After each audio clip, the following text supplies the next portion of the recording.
एक बालिग लड़की लीगल मैरिज कोर्ट मैरिज करने के बाद किसी दबाव में आकर बदल जाती है या अपने बयानों से मुकर जाती है, तब क्या होता है, आइए जानते हैं मेरे साथ।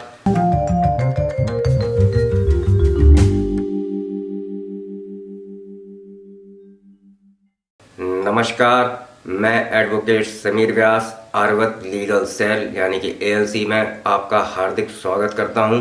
तो मेरे वीडियो को देखते रहिए, लाइक करिए और सब्सक्राइब करिए और मेरे हर वीडियो को आप आखिरी तक देखिए, जिससे कि आपको यह जानकारी हो सके कि जो मैं बोल रहा हूं वो चीज़ें किस तरीके से हमारे जीवन में हो रही हैं। मैंने अपना एक वीडियो बनाया है जिसमें मैंने आपको बताया है एक झूठे मुकदमे की सच्ची कहानी।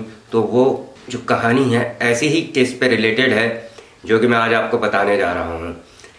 दो बालिग लोग जब शादी करते हैं घर से भागकर अपनी माँ बाप की इच्छा के विरुद्ध, तो वो तमाम तरह की फॉर्मेलिटियाँ पूरी करते हैं। जैसे कि वो कोर्ट में जाते हैं, वहाँ पर तमाम साइन करते हैं, थंब इम्प्रेशंस लगाते हैं। वो आर्य समाज में शादी करते हैं, वहाँ पर पंडित के साइन होते हैं, उनको सर्टिफिकेट मिलता है और वहाँ पर भी वो लड़की साइन करती है, लड़की अपने थंब इम्प्रेशंस लगाती है। लेकिन कभी कभी होता क्या है कि घर वालों के दबाव में आके लड़की मुकर जाती है।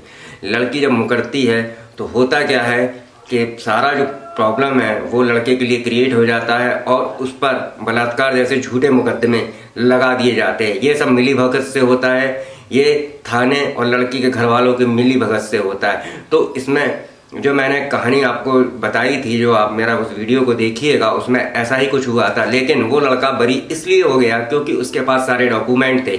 तो इस चीज़ को ध्यान से देखिए कि जब भी आप किसी लड़की से शादी करते हैं तो आपके पास जो भी डॉक्यूमेंट्स हैं वो सारी चीज़ें आप एक वकील के माध्यम से या मेरे माध्यम से इंटीमेशन लेटर के साथ एसपी ऑफिस में भिजवा सकते हैं, जिसकी फोटोकॉपी वहाँ पर लग जाएगी और वहाँ पर आप चाहें तो दोनों बालिग लोग जाकर भी वो डॉक्यूमेंट की फोटोकॉपी जमा करा सकते हैं और ओरिजिनल डॉक्यूमेंट दिखा सकते हैं। इसके बाद भी यदि आपको एसपी ऑफिस सपोर्ट नहीं करता है तो आप एक वकील के माध्यम से कोर्ट में भी जाकर अपनी बात को रख सकते हैं। यदि लड़की किसी कारणवश पुलिस व घर वालों के दबाव में आकर पुलिस को 161 के बयान जो कि पुलिस दर्ज करती है वो दे देती है आपके खिलाफ, लेकिन इंश्योर करिए कि वो लड़की जब कोर्ट में जाती है, जो आपकी पत्नी हो चुकी है, वो कोर्ट में जाकर अपने बयान से मुकरे नहीं और जो बयान उसने दिए हैं वो उस पर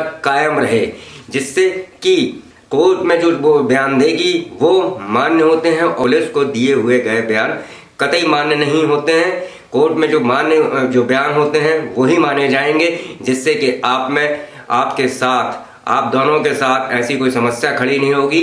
और बहुत सारी लिटिगेशंस होती हैं जिनको हम कर सकते हैं, जो कि हमारे हिंदू मैरिज एक्ट यानी कि HMA में दी गई हैं। यदि लड़की मुकर जाती है तो हम सेक्शन 9 की एप्लीकेशन भी डालकर लड़की को अपने साथ रहने के लिए कह सकते हैं कि आप आइए, हमारे साथ रहिए, हम आपके साथ रहना चाहते हैं। तो ये सारी चीज़ें होती हैं। लेकिन एक बात का बिल्कुल ध्यान रखिएगा कि जब भी आप शादी करें दोनों लोग, तो लड़की के या लड़के के डॉक्यूमेंट में किसी तरह का फर्जीवाड़ा नहीं होना चाहिए, कोई चेंजेस नहीं होने चाहिए कि आप झूठे डॉक्यूमेंट बनाकर शादी कर रहे हैं। वो आपके लिए बहुत नई समस्या खड़ी कर देगा और आपको जेल जाने से कोई नहीं रोक पाएगा। तो आप मेरी इस बात को बहुत गौर से समझ गए होंगे कि कोई भी बालिग बच्चे जब शादी करते हैं माँ बाप के खिलाफ, तो ये इंश्योर करिए कि सारे डॉक्यूमेंट्स आपके साथ हों, ओरिजिनल डॉक्यूमेंट्स हों, क्योंकि दबाव की स्थिति आती ही नहीं है। यदि वो लड़की आर्य समाज में भी गई है, कोर्ट में भी गई है, तो अगर आपने दबाव बनाया होता तो किसी से कह सकती थी, किसी से चिल्ला के बोल सकती थी या किसी वहाँ के नियरेस्ट थाने में जा सकती थी।